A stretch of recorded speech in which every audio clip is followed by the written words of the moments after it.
ఈ వీడియోలో మనం simple present tense WH questions గురించి తెలుసుకుందాము. సింపుల్ ప్రెజెంట్ టెన్స్ పాజిటివ్ సెంటెన్స్లో ఉన్న సెంటెన్స్కు ముందు డబ్ల్యూహెచ్ క్వశ్చన్ వర్డ్ మరియు డూలను చేర్చుట వలన ఆ సెంటెన్స్ డబ్ల్యూహెచ్ క్వశ్చన్ ఫామ్లోకి మారుతుంది. దీని యొక్క స్ట్రక్చర్ వచ్చి డబ్ల్యూహెచ్ క్వశ్చన్ వర్డ్ అంటే డబ్ల్యూహెచ్ క్వశ్చన్ వర్డ్స్ అనేవి 8 ఉంటాయి. హౌ అనే దానితో కలిపి 9 డబ్ల్యూహెచ్ క్వశ్చన్స్గా మనం భావించవచ్చు అనమాట. వాట్ ఏమిటి, వేర్ ఎక్కడ, వెన్ ఎప్పుడు, వై ఎందుకు, హూమ్ ఎవరిని, విచ్ ఏది, హూజ్ ఎవరి యొక్క, హూ ఎవరు, హౌ ఎలా అనేవి మనం డబ్ల్యూహెచ్ క్వశ్చన్స్గా భావించవచ్చు. ప్లస్ డూ అంటే డూ అనే హెల్పింగ్ వర్బ్ను ఉపయోగించాలి. ప్లస్ సబ్జెక్టు, ఇవి సబ్జెక్ట్ను, ప్లస్ V1 అంటే టేకు, ఈటు, సి, వీటిని V1 అంటాం. ప్లస్ ఆబ్జెక్టు ప్లస్ అదర్ వర్డ్స్గా దీని యొక్క స్ట్రక్చర్ ఉంటుంది.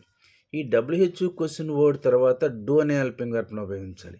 ఈ డూ అనే హెల్పింగ్ వర్బ్ను ఏవి సబ్జెక్ట్గా వచ్చినప్పుడు ఉపయోగించాలంటే I, we, you, they, boys, girls, children ఇలాంటివి సబ్జెక్ట్గా వచ్చినప్పుడు మాత్రమే డూ అనే హెల్పింగ్ వర్బ్ను ఉపయోగించాల్సి ఉంటుంది. తర్వాత V1 అంటే బేస్ ఫామ్ ఆఫ్ ద వర్బ్ను ఉపయోగించి సెంటెన్స్ చెప్పాలి. కొన్ని ఉదాహరణలు చేద్దాం మనం ఇప్పుడు. Where do you work, what do you watch on TV, why do you like English, when do we start, how do they come here.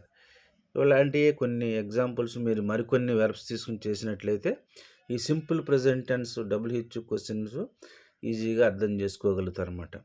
అయితే కొన్ని హౌ అని ఉంది కదా, హౌ మెనీ ఎన్ని, హౌ మచ్ ఎంత, హౌ ఫార్ ఎంత దూరము, how long ఎంత పొడవు అనేవి కూడా మనం వీటిని డబ్ల్యూహెచ్ క్వశ్చన్ వర్డ్గా ఉపయోగించవచ్చు అనమాట. నౌ, న్యూ, నౌ, నౌన్, నవ్వింగ్ ఇది నౌకి వెర్బ్ ఫామ్గా మనం చెప్పుకోవచ్చు. Thank you for watching this video.